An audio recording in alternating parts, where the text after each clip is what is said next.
we drop into the early Permian. Once in these waters, we can see creatures like Helicoprion. If you've never seen it, it sounds like it can't be real. A spiral of teeth in the lower jaw. A tooth whorl that curls like a circular saw. The key point is this: Helicoprion shows that evolution gears toward what works in the unique ecological niche. If a tooth conveyor can slice prey better, such a feature will evolve. And our brain will fear it because it violates expectations. That is one reason thalassophobia works so well with prehistoric creatures. Prehistoric animals often sit outside modern mental templates. We don't have a normal reference that we can look to, so the uncanny valley effect occurs. The uncanny valley effect is a psychological response where something looks almost human, but not quite, causing discomfort or unease. This happens because the brain detects familiar human traits but also subtle differences, like unnatural movements, strange proportions, or different expressions that signal that something is off. This mismatch creates both recognition and rejection, and the object falls into the valley between clearly artificial and fully human. That unsettling feeling also appears when we look back into deep time. Prehistoric oceans were filled with creatures that seemed both familiar and alien, shapes that defied modern reference. Herein lies the uncanny valley effect. That weird feeling when our expectations don't match the outcome. We feel freaked out by these creatures and can't believe they existed. To understand where that unease truly began, we have to go back to the Devonian, the age of fishes. This was a time when jaws were slowly becoming lethal. Armor in fish was coming into fruition, and the water was full of these uncanny creatures. Picture the seascape. You would see shallow seas or reefs, but there would also be murky water. And an evolutionary arms race where predator and prey are both evolving fast. If you time travel here, the first thing you notice is the geometry of these critters. A lot of the bodies are plated, the heads are boxy, and the mouths are just much different from the ordinary. This is where Dunkleosteus enters, an armored placoderm. Its face looks somewhat like a helmet. The jaws do not have teeth, they have blades. Bone plates that meet and shear like self-sharpening scissors. The image of these creatures is already nightmare fuel. An animal that can open its mouth wide, then slice it shut. It looked like if a fish was a swimming guillotine. It grew up to 11 to 13 feet, or 3.4 to 4 meters, and weighed several tons. Size estimates for Dunkleosteus vary, and the numbers have changed with new reconstructions. The dunk was significantly nerfed just a while back. But the point for thalassophobia remained strong. It was clearly large enough to matter. Large enough that if you saw it emerge from the dark, your stomach would drop. In the Devonian, most are optimizing for defensive structures.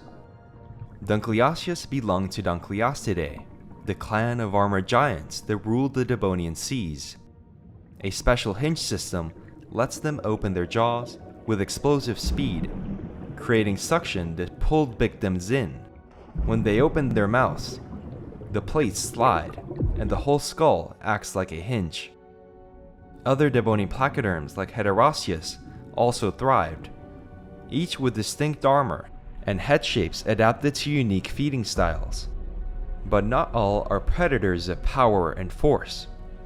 Titanichthyes represented a striking contrast, as it was a massive placoderm that likely fed by filtering plankton or small prey from the water, similar to modern whale sharks. Its size alone was intimidating. It was a giant shape moving through the deep without aggression, yet impossible to ignore. Early sharks like Cladocelake emerged next. These were sleek, fast, and lightly built, transitioning from armored hunters to agile pursuit predators. As time went on, ray-finned fishes began to diversify, while lobe-finned giants like Hyaneria prowled the shallows. Around 380 million years ago, Near the coast, transitional species such as Tiktaalik hinted at vertebrates preparing to invade land. Among arthropods, Eurypterids, which were the famed sea scorpions, still ruled many waters. Some, like Jacalopterus, reached over 8 feet, or 2.5 meters long, while others such as Hibbertopterids were broad, slow-bottom walkers that used clawed appendages to sift through sediment. The Devonian is Thalassophobia because it is the ocean becoming ever more dangerous. Armor, speed, biomechanics, and ambush appears and spreads.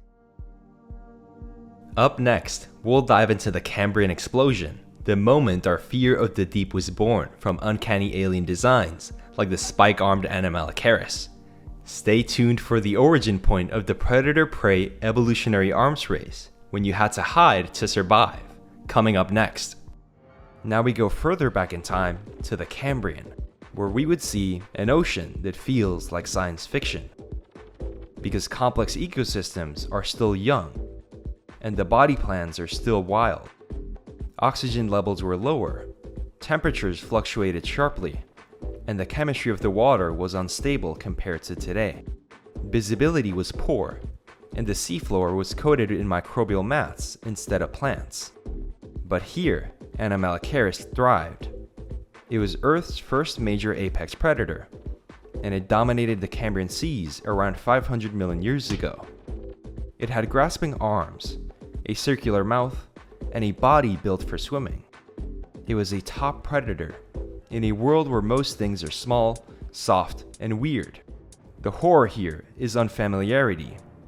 The mere form and geometry, combined with the conditions of the ocean of this time, create the eerie effect. So what makes an animal good at thalassophobia? Because being big is not the only thing you need to do. You need to exploit the ocean's information problem. The ocean makes edges harder to see, it hides distance, and you don't know what the creature in front of you is gonna do. So predators evolve to take advantage of these gaps. Examples like the ones we've looked at in this video include creatures adapted for fast pursuit, like sharks and ichthyosaurs, creatures adapted for ambush, like big-headed pliosaurs, apex predators like mosasaurs that can leverage both stealth and force, and at the base of it all, the oldest trick: disappear into the dark, then reappear too close. There is also a second overarching idea: ecosystems restructure. Dominant predators rise, diversify, then change again, even before mass extinctions hit. The ocean, but more importantly, fear itself, is also dynamic. The unknown stays unknown because the creatures that make up the ocean keep changing. Now, if we time travel back to today, we don't need extinct monsters to trigger thalassophobia. We already have plenty of masters. Deep-sea creatures such as goblin sharks or dragonfish, or frilled sharks give us a taste of this feeling. Other creatures such as the giant squid or the Pacific black dragon, the megamouth shark, and viperfish have also mastered taking advantage of their environment to become masters of the deep. Some creatures such as the gigantic sunfish just completely subvert our expectations for what a fish can look like. These are the creatures that make us feel this strange sense of dread, and the things that evolved there often did so by becoming unreadable. But fear also makes us pay attention. The same dark that scares you is full of real life that we are still discovering. And the sea monsters that perfected thalassophobia are also the reason why the ocean is so rich and diverse.